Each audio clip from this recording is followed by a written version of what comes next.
Maður sem grunaður aðild að hraðbankaráni í Mosfellsbæ í fyrrinótt hefur gefið sig fram við lögreglu. Hann játaði aðild að hraðbankaráni sem framið var í Hamraborg í Kópavogi í fyrra. Börn á Gaza hafa verið svipt æskunni, segir talsmaður UNICEF. 40.000 börn hafa misst annað foreldri eða bæði. Ísraelsher hefur kallað út 60.000 manna varalið fyrir hertöku Gazaborgar. Stýrivextir Seðlabankans eru óbreyttir 7,5%. Seðlabankastjóri segir viðbúið að verðbólga aukist með haustinu en á nýju ári dragi úr henni. Norskir kafarar fundu 2 eldislaxa í ám á Norðvesturlandi í dag. Einn þeirra segir enn fullsnemmt fyrir nýsloppinn eldislax að ganga upp í ár og því gæti verið ráðlegt að leita á ný í haust. Hafnarfjarðarbær og eigendur húss sem brann hafa í 2 ár deilt hver beri ábyrgðina á brunarústunum sem staðið hafa óhreyfðar. Hafnfirðingur segir íbúa langþreytta og vilja húsið burt.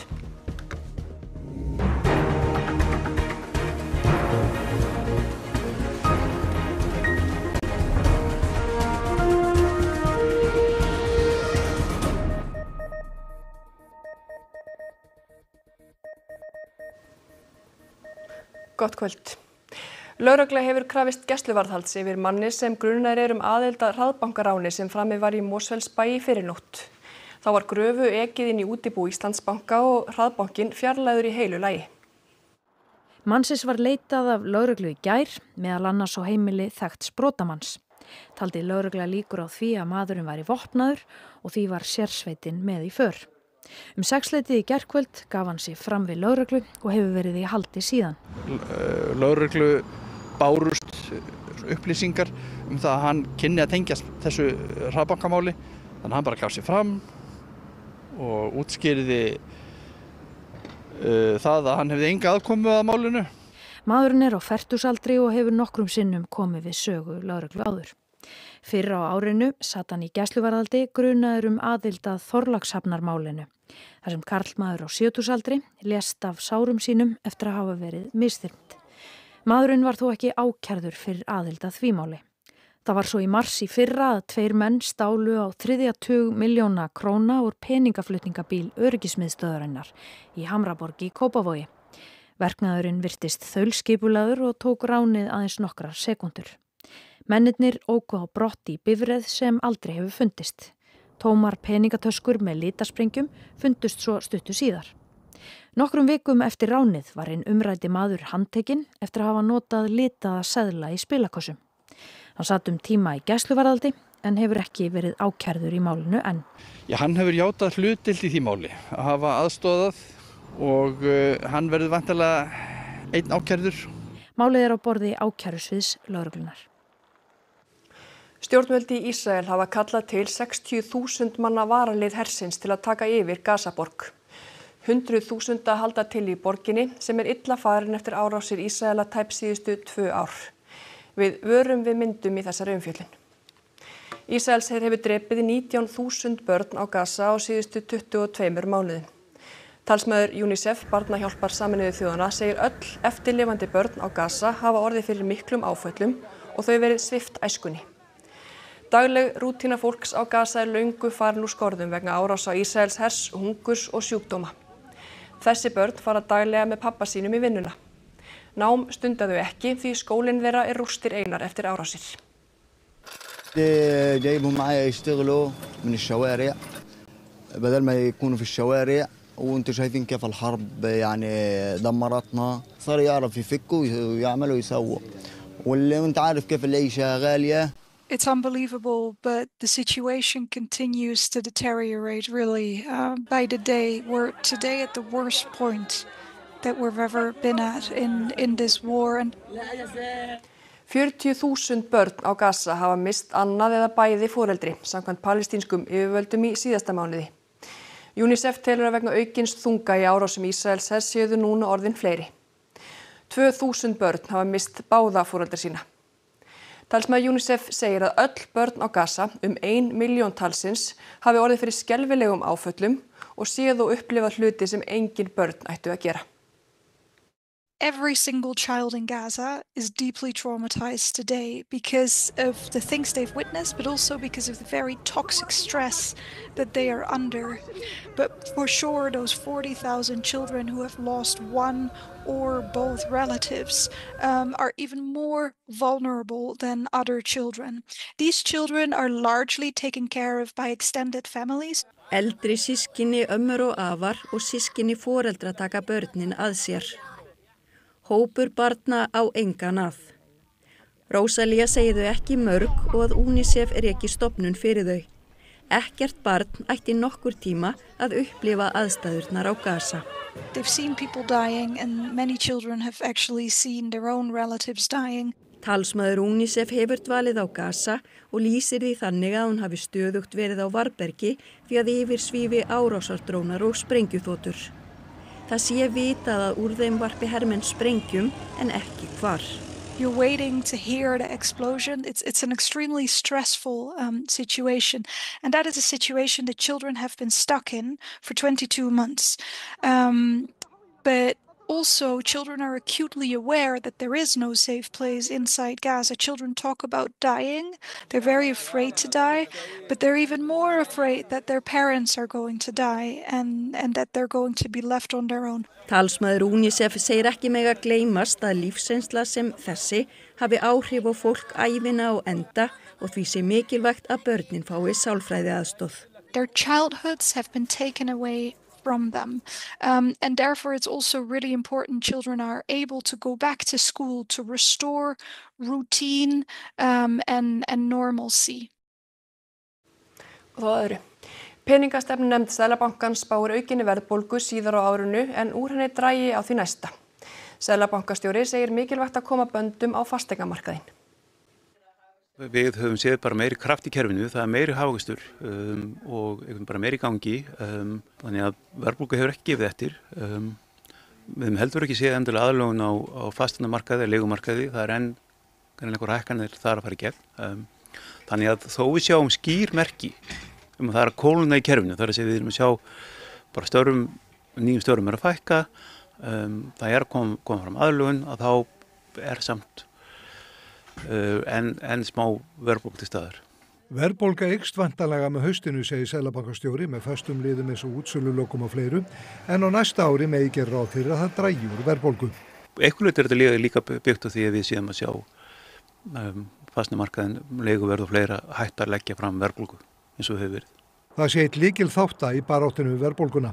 Meginvextir bankans voru síðast undir 7,5% í mars 2023, síðan þá hækkuðu þeir og náðu hæst 9,25%. Þannig héldust þeir í rúmt ár en eftir það tók við vaxtalækkunarferli sem nú hefur stöðvast tímabundið í það minnsta. Er aðferðafræðin röng? Nei, en hins vegar við Íslendingar hafa gríðarlega mikið þolgáfu að táma vöxtum. Það er kannski meira þannig. Við höfum séð lítið vöxt í einkaneyslu. Þráttur það sé töluvert mikil vöxtur í launum og kaupmætti. Þessu kaupmættin hækka alveg töluvert. En fólk er ekki endilega að eyða launum sín, það að leggja launin sín fyrir. Þannig við sjáum að sá hluti peningastefnunnar hann að ganga alveg upp. Fólk að spara einhverju marki þó. En eins og miklu meiri fjárfesting. Miklu meiri gangi í fjárfestingu heldur en hefur verið. Velkomin Katrín. Þessi ákvörðun í dag kemur nú kannski ekki mikið óvart. Ertu sammála henni? Já, í sjálfu sér ég sammála henni. Það hefði verið óeðlilegt hefði eitthvað annað, einhver annar ákvörðun hefði verið tekin. Já, af hverju? Það verðbólgan hefur verið að dansa hann í kringum 4% og ef að vextir hefði verið lækkað þá hefði það þýtt minna aðhald og það ekki góð ákvörðun meðan verðbólgan yfir verðbólgumarkmiði. Hvað með verðbólguvæntingarnar? Það auðvitað mikið horft til þeirra. Já, það svona held ég einn af stóru vandamála sem við horfumst í augu við, að verðbólguvæntingarnar í kringum 4% líka, eins og verðbólgan, og það verður erfitt að ná verðbólgunni niður nema við sjáum verðbólguvæntingarnar fara líka niður. Einmitt. En vaxtalækkunarferlið, það var núna hafið eftir margar vaxtahækkanir og 9,25% stöðu að vexti í bara rúmt ár. Hvernig sérðu framhaldið fyrir? Eru lækkun í kortinum, mun þetta halda svona eða jafnvel hækka aftur? Það var náttúrulega óskandi ef við getum haldið áfram að lækka, en það því miður þar sem verðbólgan stöðu 4%, þá sé ég ekki að það verði vaxtalækkanir alveg á næstunni. Það verði einhverjir mánuðir í það. en mér finnst afar ólíklegt að vextirnir fara hækkandi. En hvað þarf til? Það þarf, við erum að sjá svona ytra umhverfið, það að segja, það að minnka þenslan í hagkerfinu, þannig að það svona á réttri leið, en það eru töluverðar verðhækkanir víða en þá, að vísu, hækkanir á fasteignaverði að minnka, þannig að þetta svona kemur hægt og rólega. Það verður náttúrulega fróðlegt að sjá hvað kemur í fjárlagafrumvarpinu núna í september. Það svona kannski stóra sem við sjáum á næstunni sem getur hjálpað til. Já, sem getur breytt í ykkur átt. Já. Örstuð í lokin, Seðlabankastjóri sagði þarna áðan að landsmenn hefði gott þol fyrir háum vöxtum. Ertu sammála því? Það svona voða misjafnt hvað mikið þol, en það væri mjög æskilegt ef við getum náði aðeins niður, en þá þarf að minnka ennþá meira þenslan og verðbólgan. Já, við sjáum hvað setur. Takk fyrir komuna, Katrín. Takk fyrir. Og þá öðru. Eldislaxarnir sem veiddust fyrstir í Haukadalsá í Dölum síðustu viku verða erfðagreindir á morgun. Þá á að liggja fyrir úr hvaða sjókvíum þeir sluppu. Norskir kafarar leituðu eldisfiska í dag, í Hrútafjarðará enn leitað en þar fundust 2 eldislaxar nú skömmu fyrir fréttir. Engir laxar úr sjókvíum fundust í Miðfjarðará né Búðardalsá og ekki í einum vinsælasta laxveiðihýl landsins, Hnausastreng í Vatnsdalsá í Austur-Húnavatnssýslu.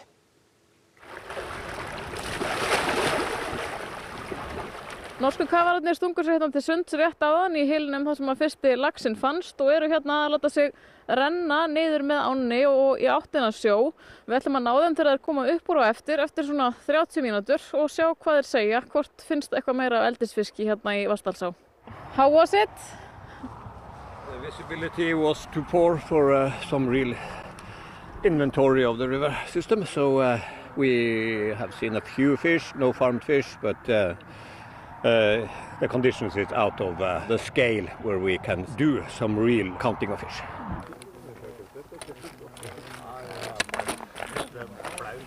You're going to try again here? Yep, we are going to swim through a deep glide between the pillars of the bridge and look for some fish there, and I think that will be the last bit of the river today.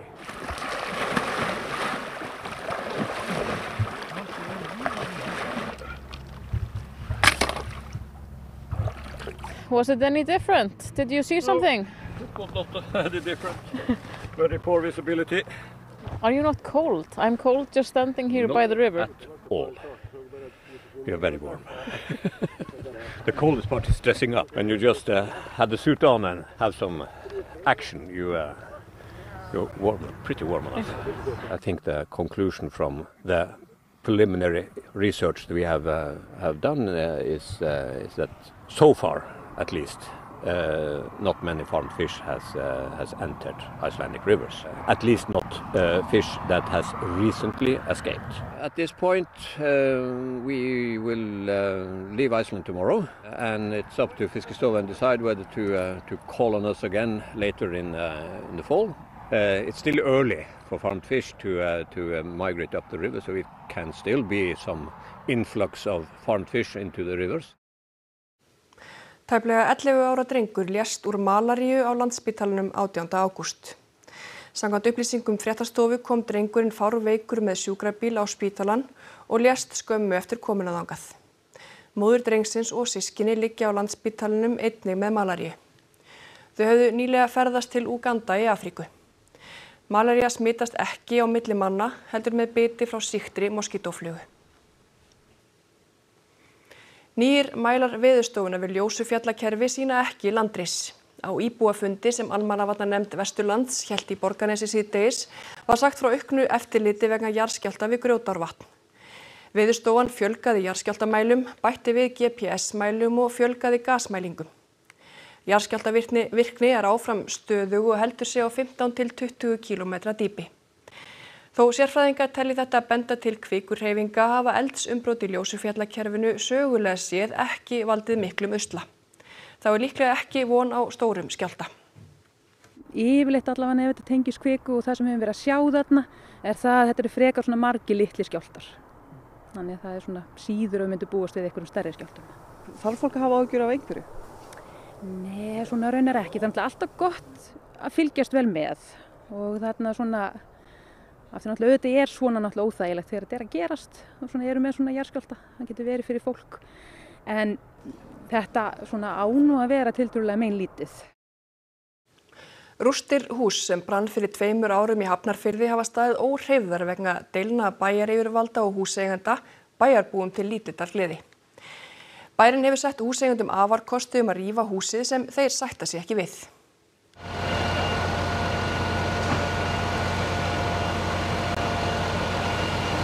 Og þetta var fyrir sléttum 2 árum og svona lítur þetta út í dag. Brunnir innanstokksmunir, spýtnabrak og hálfhrundir veggir. Þannig hefur útliti verið á lóðinni Hvaleyrarbraut 22 á Holtinu í Hafnarfirði, en nú getur orðið breyting á því Hafnarfjarðarbær hefur innkallað lóðina og ætlar að byggja þar íbúðir. Það verið farið í niðurrif hér á þessu húsi ekki seinna en í september.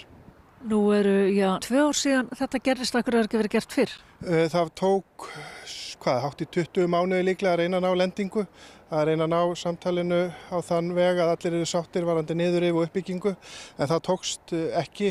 Samtals eru 18 eigendur að húsunum á lóðinni. Þeir vildu gera nýjan leigusamning við bæinn og létu skipuleggja lóðina. Það var altjón á hluta á húsinu en hluti stóð eftir og óskemmtur eins og þetta bíl hérna fyrir aftan okkur. Og þannig að við fórum fyrst fram á það að fá að rífa þann hluta sem var ónýtur og gerum það bara strax eftir brunan til þess að fjarlægja rústirnar og gera þetta svona skemmtilegra umhverfi hérna. Svavar segir að húseigendum séu búnar brunabætur sem í mesta lagi 40% af markaðsvirði og það vilja þeir ekki una við. Við viljum í rauninni fá að losa þetta og fá markaðsverð fyrir þetta og við viljum rífa þetta. Við höfum margsins beðið að fá hluta niðurrif eða að bærin komi inn og kaupi þetta. Hver ber ábyrgð á þetta hefur staðið svona lengi? Megin ábyrgð liggja á bænum er líka vissulega hjá lóðarhöfum. Ef það verður ekki byrjað á niðurrifi fyrir lok ágúst þá mun bærin fara í niðurrif í september. Við munum ekki rífa húsið niður fyrir að það kemur niðurst. Þetta við teljum að bærin sé að brjóta á rétti okkar. Og meðan á þessu hefur gengið standa brunarústirnar enn. Bæjarstjórinn segir ófáar athugasemdir hafa borist frá bæjarbúum enda er lítil bæjarprýði þarna á ferð og húsið sé slysagildra. Og við íbúar hérna í skipunum er langt þreyttir á þessu ástandi hérna. Fólk hefur mikla skoðun á þessu og er mjög þreytt á þessu. En hafið þið fengið ykkur svör frá bænum? Nei.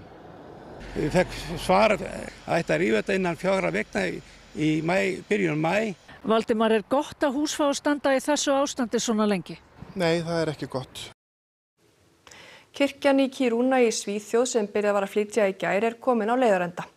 Ferðin gekk vel og var kirkjunni ekið á stórum fjarstíðum palli. Kirkjan sem vegur 672 tonn var flutt 5 kílómetra leið. 8 ár tók að skipuleggja flutningin. Ráðist var í hann því að miðbær borgarinnar var færður svo hægt að stækka járnnámu. Þúsundir fylgdust með flutningnum, ýmist á staðnum eða í beinni útsendingu í sjónvarpi. Næsta skref verður að leggja loka hönd á grunninn og koma kirkjunni á réttan stað. Það styttist í menningarnótt sem verður í Reykjavík á laugardag. Undirbúningur er í fullum gangi, meira eftirlit verður í borginni en áður og hátíðinni lýkur líka fyrr en verið hefur með flugeldasýningu klukkan 10 að loknum tónleikum á Arnarhóli. Dagskráin verður fjölbreytt, tónlist, leiklist, dans og sviðslistir svo eitthvað sé nefnt og mælst er til að börn og foreldrar njóti saman og verði samferða heim. Ég hef mjög góða tilfinningu fyrir laugardaginn. Ég hef þetta vona innilega að það verði svona gott veður eins og það er núna en það verður alltaf gott veður í borginni og það eru yfir 400 viðburðir og ég stefnir í bara með þáttöku. Og okkur fannst bara skemmtilegt og viðeigandi svona því við erum að biðja fólk að koma glatt og brosandi í bæinn að hvetja fólk til að koma í Bleiku. Það var víst uppáhaldslitur Bryndísar Klöru sem að einmitt lést með hörmulegum hætti á síðustu menningarnótt og við viljum kannski setja svona svolítið svip á bæinn með því að mæta í Bleiku við sem að eigum bleik föt í það minnsta og sýna bara þann kærleika í verki sem að hún og hennar aðstandendur hafa talað fyrir. Njálubrenna og njálumessa er meðal þess sem verður í boði á svokallari njáluvöku sem hefst í Rangárþingi á morgun. Það skiptir máli að halda njálu á lofti, segir höfundur leikþáttar sem verður opnunaratriði hátíðarinnar. En sá hlutur var að ráðið hans og honum óg segi skegg. Í hvar? Ætlaði ekki að raka því í tilefni kvöldsins? Hvernig var það? Nei, ég ætlaði ekki að gera það. Yngvar, Njáll var skegglaus. Ég veit það. Þetta eru svona innþáttungar sem ég vann upp úr njálu og svona flétta þetta inn í svona setningarhátíð, njáluhátíðurinnar hérna á Rangárvöllum. Hallgerður fyrirgefðu, veistu það, núna þegar ég horfa á þetta eftir á, alltaf vitur eftir á, það er þetta auðveldara, þá sé ég að þetta gekk of langt, þessar deilur okkar Hallgerðar, þessi húskarlavíg. Já, við erum að taka svona the best of, svolítið, njála og flétta það saman. Bergþóra, vitið það, hún hefur hatað mig frá fyrstu kynnum og unnið markvisst gegn mér allar götur síðan. Fyrirgefðu, ég hérna... Þetta svolítið okkar Shakespeare. Þú veist, þetta eru, og sko við erum að nota upprunalega textan úr Njálu. Þetta eru stór orð, stóra setningar í stóru íþróttahúsi. Gunnar Hámundarson bjó að Hlíðarenda í Fljótshlíð. Hann var mikill maður vexti og sterkur. Þetta bara okkar menningararfur og allar þessar sögur. Þetta bara skiptir rosalega miklu máli að við höldum þessu á lofti og allir þekki þetta. Þú veist að börnin okkar lesa þetta og þekki þetta. Þá að veðri. Yfir landinu hæðarsvæði og vindur því hægur og breytilegur. Sumstaðar þokubakkar við ströndina norðan til en annars allvíða bjartviðri og skýjað með köflum sunnan og vestan til á morgun. Hiti 12 til 20 stig, hlýjast norðaustan til. Við förum nánar við veðurhorfur að loknum íþróttum. Íslenska körfuboltalandsliðið varð fyrir blóðtöku í dag þegar aðeins 8 dagar eru í fyrsta leik liðsins á Evrópumótinu í Póllandi.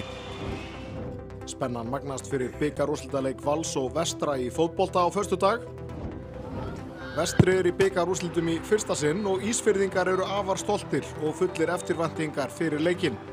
Íþróttir hér eftir fréttir. Skulum við fara yfir það sem var helst í þessum fréttatíma. Maður sem grunaður aðild að hraðbankaráni í Mosfellsbæ fyrir nótt hefur gefið sig fram við lögreglu. Hann játaði aðild að ráni sem framið var í Hamraborg í Kópavogi í fyrra. Börn á Gaza hafa verið svipt æskunni, segir talsmaður UNICEF. 40.000 börn hafa mist annað foreldri eða bæði. Ísraelsher hefur kallað út 60.000 manna varaleið fyrir hertöku Gazaborgar. Stýrivextir Seðlabankans eru óbreyttir 7,5%. Seðlabankastjóri segir viðbúið að verðbólga aukist með haustinu en á nýju ári dragi úr henni. Norskir kafarar fundu 2 eldislaxa í ám á Norðvesturlandi í dag. Einn þeirra segir enn fullsnemmt fyrir nýsloppinn eldislax að ganga upp í ár og því geti verið ráðlegt að leita að ný í haust. Næstu fréttir verði í útvarpi klukkan 10 í kvöld og RÚV.is má að vanda nálgast allar nýjustu fréttirnar á íslensku, á ensku og á pólsku. Þessum fréttatímanum er lokið, verið sæl og njótið kvöldsins.